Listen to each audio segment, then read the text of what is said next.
So this was your discussion topic piece that you wanted to talk about, so I'll let you do the intro for it. Yes, and it actually kind of folds into what we were just talking about, and that is something that I feel has been dubbed the culture of expectation. Ultimately, what I'm talking about is things that we often expect from game companies, our games being a certain way, having specific looks and styles to them, specific gameplay. When they announce a release date, it should stick to that release date. Mm-hmm. All that kind of wonderful jazz. Okay. We're spoiled rotten Yeah. from the game companies. We are absolutely spoiled rotten. And I think the main reason I love being the guy that everyone wants to debate and say, "Hey, you're wrong," and I'm like, "I it's your opinion, pretty much. This is my Right. opinion, and I like to speak it." Um, yeah, ultimately, I mean, yeah, ultimately, at the end of the day, yeah, we're spoiled, and that's the biggest thing that I could say Yeah. about this whole entire topic. I mean, we freaking look at all the shit that we expect of Nintendo nowadays, and whenever they fall flat, we're so easy to jump down their throats and be like, "What the hell are you doing?"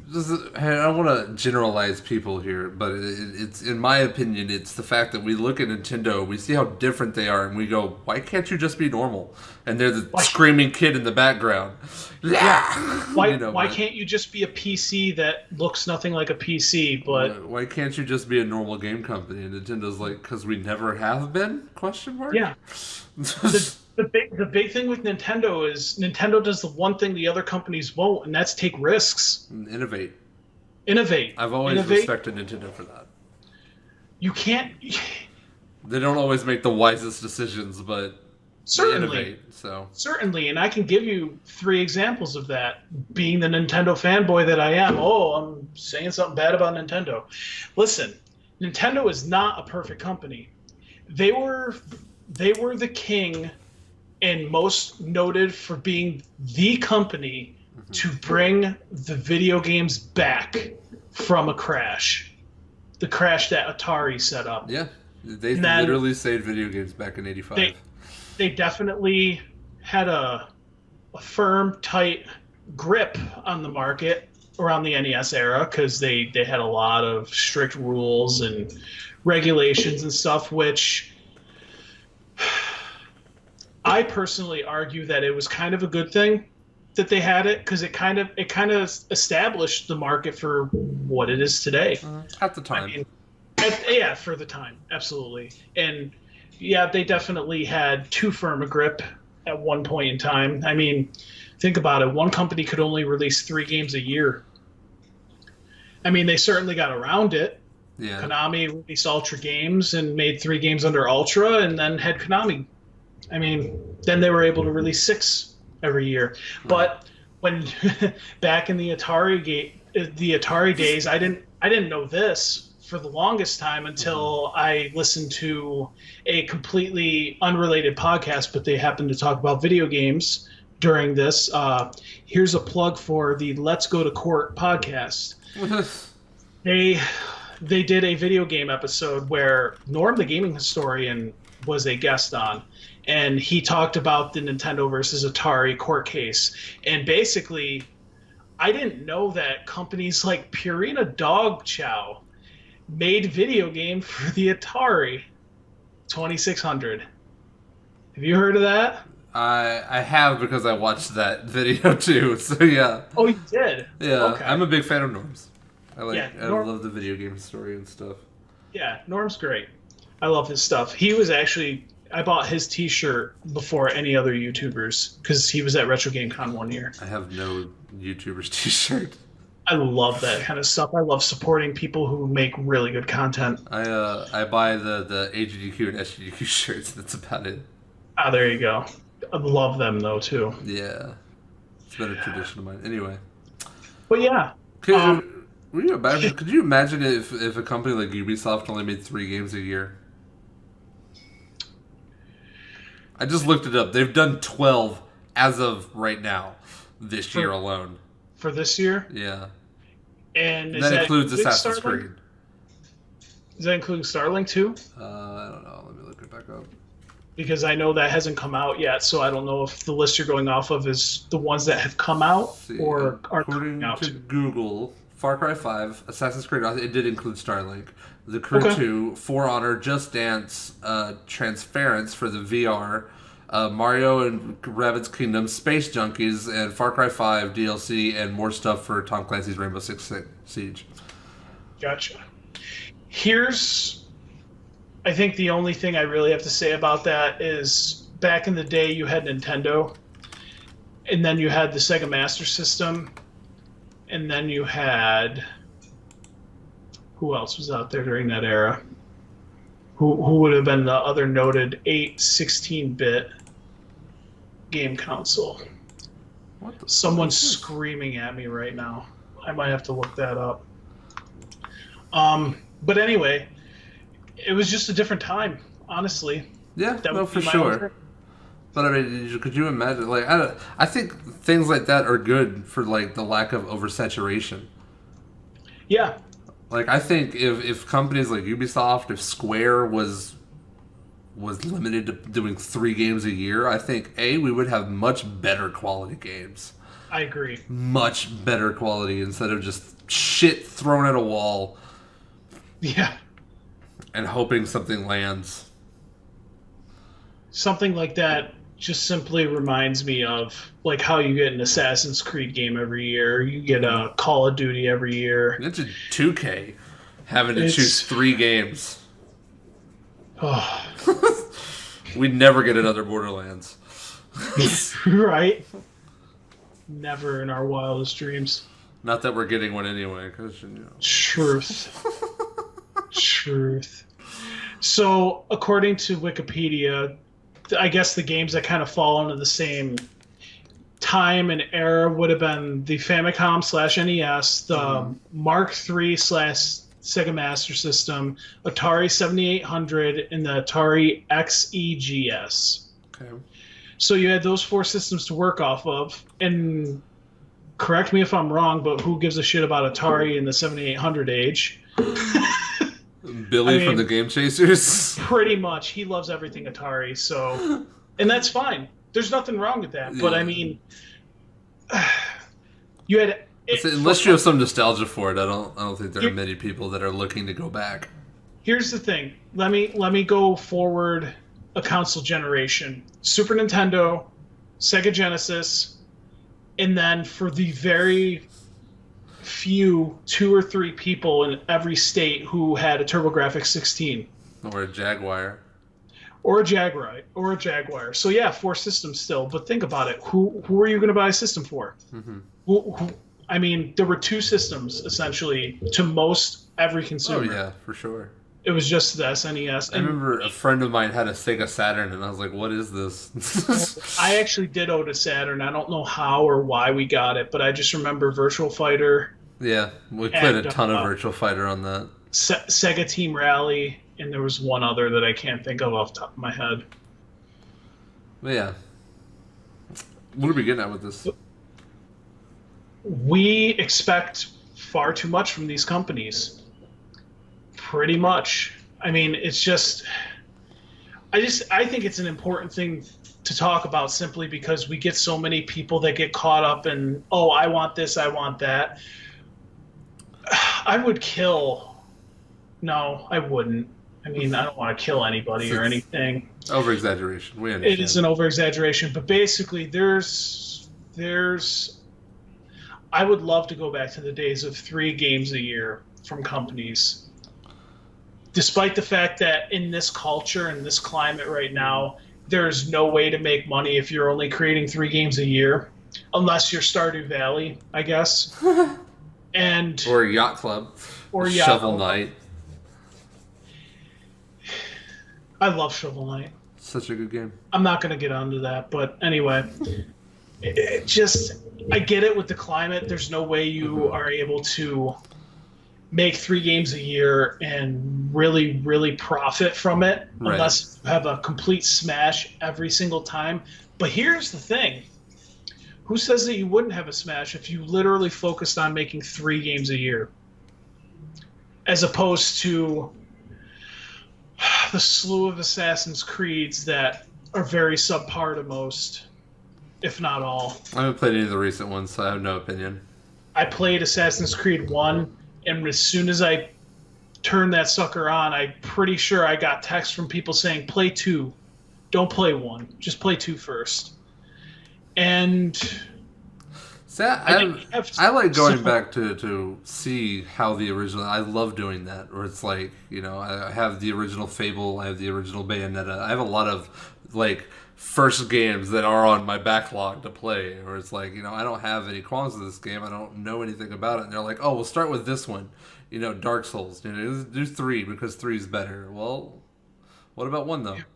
Yeah. Not that I'm gonna go play 1 because these games suck, but it's kind of a, I don't even know if you'd call it like an OCD thing, but starting from the beginning has an appeal to me. I can respect a series way more. Like for Assassin's Creed, for example, I can respect that Assassin's Creed 4 is the peak Assassin's Creed game of all time. Fight me. I don't have an opinion. Because I played through them one at a time. 1, 2, and then whatever the other Ezio games were, and then 3, and then 4, and then I haven't played since then. But that's not true. I played Rogue. I need to play some of the newer ones. I understand that. My opinion might change. I doubt it. Being a pirate was fucking awesome. 4 is Black Flag. Yeah. I did hear that one was really good, though. So fun. Being a pirate is good. Being a pirate's great. But what's I getting at with this? Yeah, I think you can grow to have more appreciation for the good games in a series by going through them in order and watching the progression of how they got to the point that they're at in the good ones. I think ultimately what I think of while talking about this is that people like us will do that. Yeah, it's just no, you're good. It's just one of those things where not the average gamer is going to do that. Sure, and I think to some degree it's to their detriment, because when people go, oh no, play Assassin's Creed 4 first, it's the good one. And you look at it, immediately as you say that, you immediately put in their head, well, everything before that sucked. Even if that's not true. You can go back and love Assassin's Creed 2. You can go back and love Assassin's Creed 1. But you'll never know because your friends just like, no, 4 is the good one, play 4. Can you imagine telling someone play Super Mario Brothers 3 first, and then having that same mentality that 2 and 1 must be awful? 100% not true. Right, yeah, I think it just depends on the way you word things, I guess. Sure. It's all about context. Because you could look and go, Super Mario Bros. 3 is the best on the NES. True statement, if you ask me. I could agree with that statement. I was never really a fan of 2, or at least the Doki Doki Panic version 2. I enjoyed 2 as I got older. But that doesn't make the other 2 games not fun or not good. It just makes 3 the better of them. But if you go, no, 3's the good one. Yeah. You immediately off-put the other 2. And I think what that ultimately boils down to is to just keep yourself informed. Yeah. Like, and especially if you're giving opinions to people, inform them as well. Don't just throw statements like play Super Mario Brothers 3 first. Mm-hmm. Say, hey, this is my favorite one in the series. Sure. You might want to check all of them out, but if I could suggest one of them, if I could only suggest one of them to play, I would suggest Super Mario Brothers 3 because it's one of my favorites, but you may have a different opinion. It's basically instead of throwing statements around as if they were facts, just have a conversation with someone. Yeah, I would definitely to echo off of that, say that you shouldn't take anybody's word as gospel. Like, absolutely. The Completionist, Pro Jared, Jim Sterling, etc., etc. Any reviewer that you watch and you listen to, you don't listen to their review and go, "Oh, that's a game I should buy." You listen to their review and go, "That sounds like a game I could enjoy. Maybe I'll buy it." Yeah. You know, I'm never expecting anybody to read one of my reviews or listen to any video that I'm going to make and go, "Oh, I have to buy that game." He gives such a rounding endorsement for it, because you might play it, you might hate it. You might love Dark Souls. It's not getting past a 7. Yeah. I'll say that right now. It's not getting past a 7. Spoiler alert. 7 would be luck. It's when We'll see. especially. I mean, I think we should have a different, in-depth discussion about reviews in general. Mm-hmm. I mean, I feel like we already had one at one point in time. Question mark. There's plenty of topics to go off of when it comes to video game reviews and how they should or shouldn't be done, and what you should or shouldn't take away from them, or et cetera, et cetera. Ultimately, there's nothing wrong with just being an informed consumer. Mm-hmm. When it comes to reviews, listen to as many reviews as you want, but ultimately don't score a game based on other people's input. You should have your own. Mm-hmm. And if you read 100 reviews and you think because over 60 of them are positive and the other 40 are not so much, go ahead and give the game a try. Even if it's the other way around. The best way to tell if you think a game's going to be good or not is for you to give it a try. Now, I'm not going to sit here and say you should buy every single game that you watch a review for. This is because why demos were important. I miss demos. I really do. This is why demos were extremely important. Speaking of demos, me and the Queen literally downloaded a demo last night. It's a game made by Sega. It's Fist of the North Star? I was going to ask you if it was Mega Man 11. No, I need to download that and play it. I've listened to the Game Grumps play it. It sounds fantastic. I haven't played it myself yet. Anyway, is it Fist of the North Star? I think it's Fist of the North Star, but it's made by Sega, and it has like a Yakuza feel, but it's very over the top and bloody, and bodies exploding because Fist of the North Star, and it's crazy, and we loved this demo so much, we're gonna buy this fucking game. That sounds awesome. It was so much fun. I didn't play. I watched the Queen play it, but it was so much fun. I'll have to look that up. It sounds good. Demos are important, even if it's a little bit of a level, even if it's the little bit of thing. Let me play the game. And speaking of that, I want to move on to a few topics that I expect from game companies in general. Sure. First and foremost, if you're going to show me a trailer, I'm going to repeat this. If you're going to show me a trailer, show me some fucking gameplay.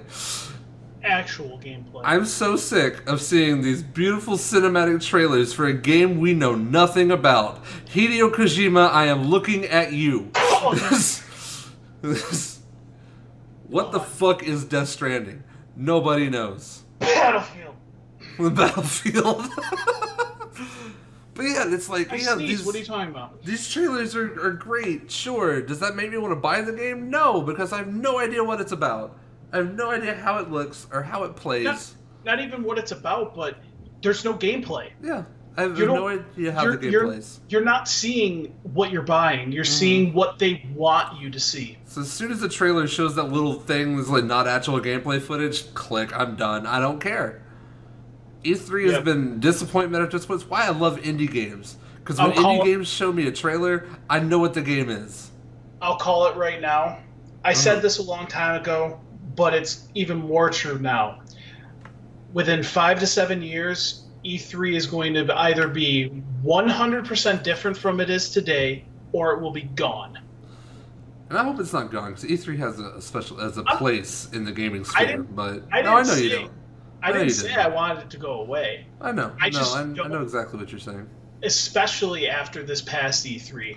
Yeah. It's certainly got to make some changes. It is some garbage. And if it doesn't, nobody's going to tune in anymore. Yeah.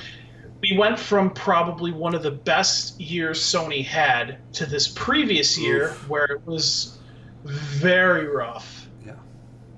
Not to get into that.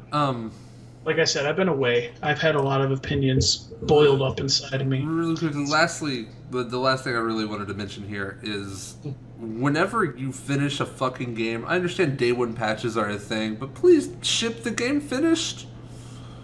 Which is another reason I go to indies. Like, I love indie games so much because most of the time the games are perfectly made and they don't touch them. Nintendo doesn't have a problem shipping games done. That's true. I can't say enough. Like, when people come to me saying Xbox is better, PC is better, Sony is better, and Nintendo is shit, I love hearing that because my first response is, I'm sorry. When Street Fighter V came out, how good was it when it first came out? Thanks, Capcom. I'm sorry. When We Happy Few came out, there were no problems with that, right?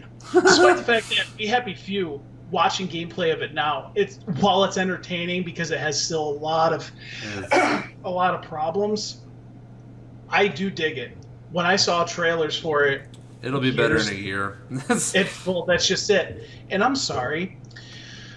Do I have to say the 3 words? No Man's Sky? I mean, if you add the word next to it, it's a decent game now. A year later. A year later. These games are coming out in beta these days, and I fucking hate it. And while I understand the rage for things like Breath of the Wild has been taking 5 years to be made, the day it was released. Yeah.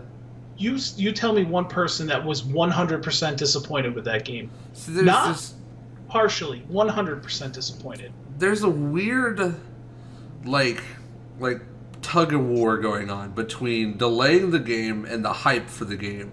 Where like the longer you delay it, the more the hype builds, and the more you have to answer that hype. That's why Kingdom Hearts 3 has to be the best game ever made, or it's a failure in my eyes. I will say that I'm just excited to see Toy Story finally make it in Kingdom Hearts. Yeah, that's true. That's just childhood right there. Right. I don't know any of the other places that are in it. I'm assuming Frozen's in there somewhere. It is, yeah. Yep, that should be. I get it. Big Hero 6 just got announced. I'm so excited. Okay, now I have reason to buy that game. Baymax is playable. Oh, it looks so good. Yeah. That's what I was going to tell you earlier. But yeah, anyway. That is definitely a reason for me to buy a PS4. It's showing me gameplay. Thank you, Square, for doing something right. I'm not excited. RPG2. I'm not excited to see the fucking gummy ships back, but I think I'm the only one that hates the gummy ships with a passion. Who knows? Maybe it'll be part of the okay game. It won't be. It's a rail shooter, and I hate it. Is that against rail shooters or just this? I don't like Star Fox, so really, I'm not. I can't get into it. It's not for me. Okay. Like I don't hate it for what it is. I hate it because I can't get into it. Fair enough. Absolutely. It's just I don't know. It's boring. Anyway. Dogfighting. Yeah. Star Fox is better now than like Star Fox on the SNES for sure. I just can't do it because you're just on a rail. It's really rough. It's boring. It is certainly rough. I know on the classic I want to play Star Fox 2, but they require you to beat level 1 in Star Fox 1 or to unlock it, which... That's gross. I get it, but God, is it rough. Yeah. I've been putting it off. But what I was trying to say, though, is like, you know, everybody is like, oh, man, Kingdom Hearts 3 is going to be a great game. It fucking has to be. We've waited a decade for it. Final Fantasy 15 is going to be so fucking good. It has to be. It was announced a decade ago. Final Fantasy 15, some people are happy with it, and some people it wasn't are great when it first came out. That's not the point. But, you know, it's like the longer the game gets delayed, the better the game must be. And this definitely circles back around to the topic of the culture of expectation. Mm-hmm. When you put no, not us, but when the company does these things, delays a game, says they're going to put this, that, and the other in there, that is when it's not on us to be like, oh, well, you said it was going to be in there, so where is it? Like, that's not on us to kind of keep our mouths shut. That's more of, especially like when you look at like the No Man's Sky thing, they had all those promises. It's like, okay, yeah, let's see it. Come on, give it to us. Let me see it. So speaking of that, on the expectation side, stop adding shit into your fucking game. Just give me the good shit. That's all that we need. When I think about, like, you look at a super open world game, like, I'm going to use Grand Theft Auto as the example. I haven't played one in a while. But, you know, from what I see of Grand Theft Auto, it's very vast, it's very big, but a lot of it is just nothing. It's the Assassin's Creed syndrome does this now, where it's like it's just a big grassy plain and there's like 2 people there and that's it. There's nothing else for you to do there. It's just a big open world. Look how open world our fucking game is. Yeah, but you have this big patch of area I don't give a shit about. Where you have Yakuza that has a very small fucking world, but it's so jam-packed with shit that it's great. Spider-Man does that really well. As long as you can make the world interesting enough, because I'll go back to Breath of the Wild on that one. Yeah.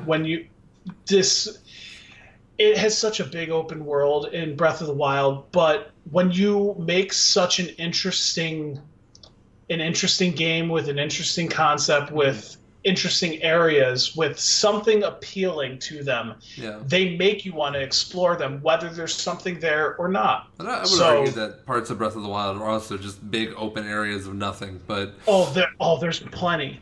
There's plenty. But at the same time, when you're in a town and you're like, what's out there? Mm-hmm. And just the curiosity of it makes you want to go check. And to Dark Souls' strength, that's something really cool about Dark Souls, where if you look at an area and you go, what's over there? You can get over there and you can find the fuck out. Most of the time, it's nothing. That was the big selling point with Breath of the Wild, too. They basically openly said that when they were demoing it and showing off gameplay. They were like, whatever you see is a place you can go to. Yeah. And I just went, shit. As far as the light touches is all. Yeah, pretty much. Yeah, I think I've covered all my bases here. Yeah, I think I'm pretty much done too. Show me gameplay, give me a demo, finish your fucking game before you give it to me. Yeah. Stop putting in so much extra shit trying to give me my money's worth and just give me a quality game and you can do the exact same thing. And also, would you give me 2 weeks with the game before you start announcing DLC? For the love of God. I don't have a problem with DLC. I don't either. I have a problem with you going, hey, our game's almost out. Look at all the DLC that's coming. Spend more money now. You haven't played our game yet. You have no idea what it's like. Buy the DLC. You're going to love it. Just vote with your wallet. Yeah. That's all you got. That's all I got. You sound like Greg Miller.